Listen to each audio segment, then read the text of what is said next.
Assalamualaikum warahmatullahi wabarakatuh. Alhamdulillah wassalatu wassalamu ala rasulillah wa ala alihi wa ashabihi wa man tabi'ahum bi ihsanin yaumiddin. Amma ba'du. Puji dan syukur pada Allah Subhanahu wa taala atas segala karunia dan nikmat yang diberikan kepada kita pada hari ini, sehingga kita bisa kembali melanjutkan materi tahsin kita yang alhamdulillah sekarang sudah berada di halaman 55, pembahasan tentang jenis-jenis idgham dari sisi kesempurnaannya. Poin kedua yaitu idgham naqis. Salawat dan salam tetap tercurahkan pada baginda kita Nabi besar Muhammad Sallallahu Alaihi Wasallam, keluarga beliau, sahabat-sahabat beliau, dan orang-orang yang mengikuti jejak mereka sampai hari kiamat kelak. Bapak-bapak yang dimuliakan oleh Allah Subhanahu wa taala, yang pertama, apa kabar bapak-bapak sekalian? Semoga sehat walafiat, selalu dijaga oleh Allah Subhanahu wa taala dan dijauhkan dari berbagai macam malapetaka, khususnya musibah COVID-19 ini.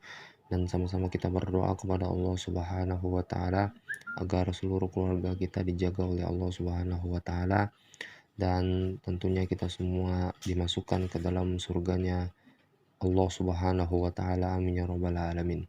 Kemudian yang kedua, jangan lupa sisipkan doa kita di sholat 5 waktu atau di antara bapak-bapak yang diberikan rezeki oleh Allah Subhanahu wa taala untuk bisa bangun malam. Jangan lupa doakan sahabat kita yaitu Bapak Mujiono. Beliau tentunya diuji oleh Allah Subhanahu wa taala dengan sebuah penyakit. Kita sama-sama berdoa kepadanya agar Allah Subhanahu wa taala mengangkat penyakitnya, menyembuhkannya, dan mudah-mudahan penyakit yang beliau alami pada saat ini sebagai penghapus dosa-dosa beliau dan mengangkat derajat beliau di sisi Allah Subhanahu wa taala. Amin ya rabbal alamin. Poin yang kedua, bapak sekalian, dari jenis-jenis idgham dari sisi kesempurnaannya adalah idgham naqis. Idgham sendiri sebagaimana penjelasannya yang sudah lalu, yaitu memasukkan huruf ke huruf yang lain. Naqis itu sendiri artinya kurang. Jadi idgham naqis adalah idgham yang kurang. Apa yang dimaksud dengan idgham yang kurang itu? Baik, definisinya di sini sudah disebutkan oleh penulis.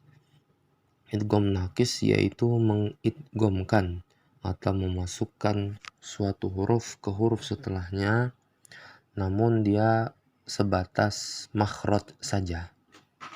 Kalau pada waktu lalu ya, yang poin pertama adalah idgham kamil, itu memasukkan suatu huruf ke huruf yang lainnya secara sempurna. Jadi makhrajnya juga masuk, sifatnya juga masuk. Makhrajnya masuk, sifatnya masuk. Tapi kalau idgham naqis yang masuk ya hanya makhrajnya saja, sifatnya tidak. Nah, disebut idgham naqis. Kenapa?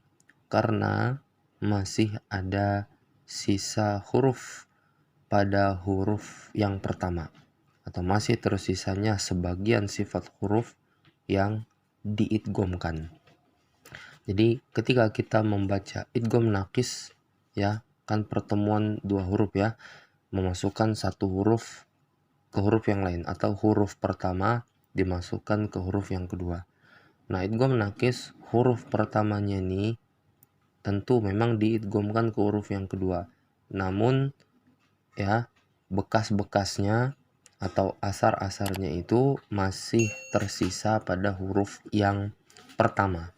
Jadi tidak totalitas idghamnya ya, tidak totalitas idghamnya. Beda dengan idgham kamil, idghamnya totalitas. Tapi kalau idgham naqis, dia masih ada sisa-sisa sifat pada huruf pertama. Idgham naqis ini tidak terjadi begitu saja, namun dia ada penyebabnya. Penyebabnya itu salah satu dari dua sifat yang ada pada huruf pertama. Yang pertama, sebabnya itu adanya sifat itbaq pada huruf pertama.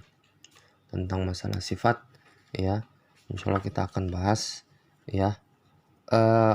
Di sini sifat itbaq contohnya ada 3, yaitu kata-kata basalta, ahadtu, farradtu. Tentunya ini semua to bertemu dengan ta ya, sebagaimana yang sudah kita lalui di poin yang A, jenis-jenis idgham dari sisi sifat, di sisi makhraj dan juga sifat, dia masuk ke idgham mutajanisaini, to bertemu dengan ta ya. Kalau dikatakan atau ditanya oleh seseorang basalta, hukum idgham dari sisi makhraj dan juga sifat, idgham apa ini? Maka Bapak jawabnya idgham mutajanisaini. Tapi kalau ditanya idgham dari sisi sempurna atau tidaknya, masuk idgham mana kata basalta, maka jawabannya adalah idgham naqis, bukan idgham mutajanisaini. Baik, cara membacanya ini basalta, ahadtu, dan farradtu, yaitu meninggalkan bekas-bekas sifat itbaq pada huruf to. Jadi yang benar bacanya adalah basalta, ahadtu, farradtu. Sifat itbaqnya masih ketinggalan atau masih sedikit tertinggal di huruf to. Itu yang pertama. Kemudian yang kedua, ketika kita mengucapkan 3 kata ini yang ada sifat itbaq pada huruf to, nah ada satu lagi sifat yang dia tidak menempel di huruf to, malah menghilang, yaitu sifat qalqalah. Jadi tidak diperkenankan bagi seorang pembaca Al-Quran kalau bertemu kata ini atau bertemu idgham naqis di 3 kata ini, dia mengkolkolahkan huruf to.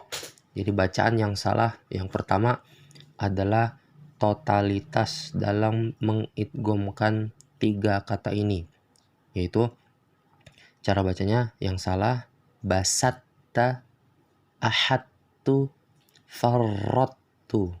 Nah, jadi to-nya benar-benar nggak ada. Padahal di sini ya statusnya jenis idgham kalau ditinjau atau dari kacamata kesempurnaannya, yaitu idgham naqis, masih ada sisa sifat itbaq pada huruf to. Kemudian kesalahan yang kedua yaitu mengkolkolahkan huruf to. Cara baca yang salah basatta, ahadtu, farradtu. Nah ini salah. Pokoknya sifat itbaqnya harus ketinggalan, sifat kolkolahnya dibuang gitu. Jadi yang benar basalta, ahadtu, farradtu. Baik. Di sini kita lihat ya, penulis mengatakan cara mengidghamkannya adalah dengan mengeluarkan huruf to dari makhrajnya tanpa ada qalqalah, tanpa disertai qalqalah. Kemudian menurunkan pangkal lidah untuk menyebut huruf ta yang dikeluarkan dengan sifat hamas. Seperti tadi yang saya ucapkan, basalta, ahadtu, farradtu.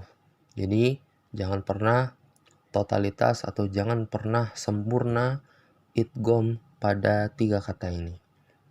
Baik, yang pertama sudah selesai, yaitu sifat itbaq. Yang kedua, idgham naqis, penyebab yang kedua itu adanya sifat gunnah yang tertinggal pada huruf nun sukun. Ya, ini contohnya sangat banyak. Penulis membawakannya 2 ya sebagai perwakilan. Min waliyyin wala waq. Kemudian yang kedua yaqulun. Baik. Di sini idgham ya nun sukun bertemu dengan waw. Kalau kita lihat hukum nun sukun bertemu atau tanwin bertemu dengan huruf-huruf hijaiyah, maka hukumnya lahir ada 4. Ya, ada ikhfa, ada izhar, ada qalab, dan juga ada idgham. Idgham dibagi jadi 2. Ada idgham bigunnah sama idgham bila gunnah. Oke. Min waliyyin wala waq. Ini nun sukun bertemu dengan waw. Berarti idgham bigunnah, yaitu idgham disertai dengan dengung. Kemudian tanwin di waliyin bertemu dengan waw. Ini juga sama, idgham bigunnah. Kemudian iyaqulun, nun sukun bertemu dengan ya. Ya, ini juga sama, yaitu idgham bigunnah. Nah, kalau idgham atau pelajaran idgham, pembahasan idgham naqis tentunya, maka idghamnya ke wawnya itu tidak totalitas. Jadi masih ada sifat gunnah atau sifat dengung pada huruf nunnya. Jadi bacaan yang benar itu masih ada sifat dengung dari nunnya. Min waliyyin wala waq. Yaqulun. Salah kalau dia membaca dua contoh ini dengan menyempurnakan idgham bigunnahnya tanpa ada sifat gunnah yang tertinggal pada huruf nun. Ya, singkat kata, dia totalitas dalam idgham bigunnah. Jadi bacanya yang salah min waliyyin wala waq iyaqulun. Saya ulangi, yang salah totalitas dalam idgham bigunnah tanpa menyisakan sifat gunnah pada huruf nun. Padahal di situ ada hukum lagi yang lain, yaitu idgham naqis. Bacanya yang salah miu waliyyin wala waq iyaqulun. Jadi dia langsung ke huruf wawnya, langsung ke huruf ya-nya. Ya, langsung ke huruf waw, langsung ke huruf ya. Padahal di sini ada sifat gunnah yang tertinggal pada huruf nun. Di sini penulis mengatakan dengan mengidghamkannya huruf nun sukun atau tanwin ke dalam huruf ya atau waw yang berharokat. Jadi kalau di dalam Al-Quran atau Bapak membaca Al-Quran bertemu dengan idgham bigunnah, idgham bigunnah waw dan juga ya misalnya, maka jangan totalitas dalam mengidghamkannya sehingga huruf nunnya jadi nggak kebaca atau tidak teranggap sama sekali. Dia masih ada sisa-sisa gunnahnya, dia masih ada sifat gunnahnya sedikit.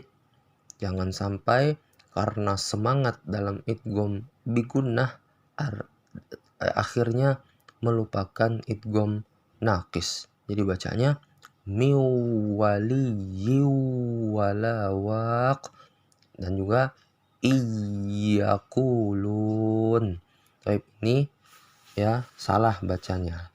Baik, inilah idgham naqis disebabkan salah satu dari dua sifat, yaitu sifat itbaq dan juga sifat gunnah. Tidak ada yang ketiga atau keempat sampai kelima, hanya dua saja, itbaq dan juga gunnah. Terakhir, Bapak-bapak sekalian, catatan. Nah, ini bacaan alam nakhluqkum. Ini ada di Quran surat Al-Mursalat ayat 20. Alam nakhluqkum mimma immahin. Alam nakhluqkum ini dibaca idgham kamil, bukan idgham naqis. Artinya semua sifat pada huruf qaf itu langsung diidghamkan ke huruf kaf tanpa ada sisa dari huruf qafnya. Taib.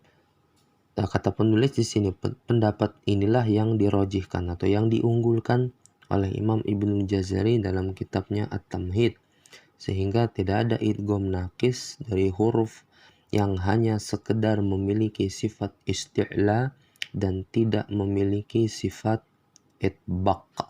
Nah, qaf kenapa tidak seperti temannya yang lain, yaitu basatta, ahattu, farrattu. Padahal to di sini dia memiliki sifat itbaq dan juga sifat isti'la gitu. Nah, kalau qaf kenapa dia enggak ikut?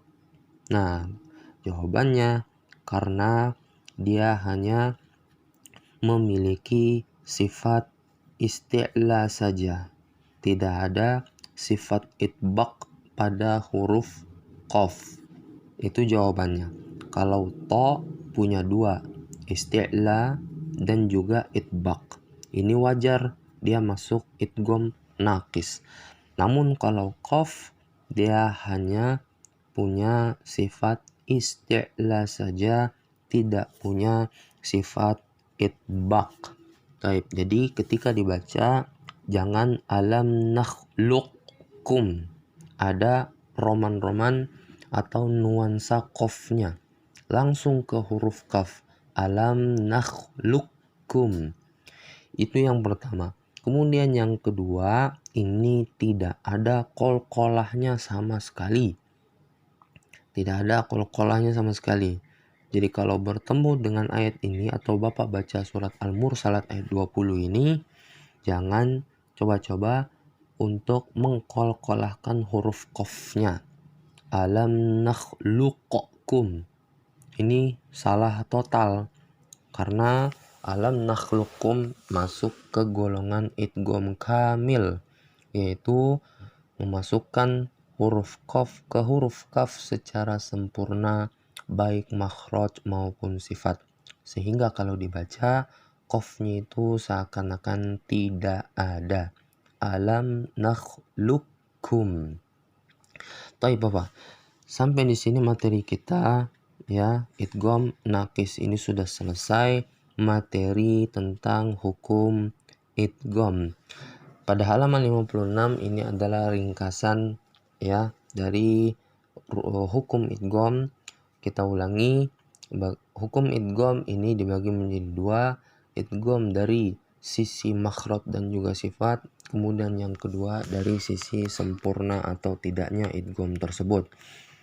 Dari sisi makhraj dan juga sifat ini dibagi menjadi tiga, idgham mutamathilaini, yang kedua idgham mutajanisaini, dan yang ketiga adalah idgham mutaqaribaini. Kalau ditinjau dari sempurna atau tidaknya idgham tersebut, maka dibagi menjadi dua, idgham kamil ya, yaitu mengidghamkan satu huruf ke huruf yang lainnya baik makhraj maupun sifat. Tapi kalau nakis ya, yang kedua idgham nakis. Kalau nakis yaitu mengidghamkan satu huruf ke huruf setelahnya, namun dia hanya sebatas makhrajnya saja, tidak sifatnya tidak ikut. Namun penyebab dari idgham nakis ini ada dua, yaitu sifat itbaq dan juga sifat gunnah. Dua ini tidak boleh hilang ketika kita mempraktekkan idgham nakis. Baik, sampai di sini Pak materinya, semoga bermanfaat. Wassallallahu ala nabiyina Muhammad walhamdulillahirabbil alamin. Subhanakallahumma wa bihamdika asyhadu an la ilaha illa anta astaghfiruka wa atubu ilaik. Assalamualaikum warahmatullahi wabarakatuh.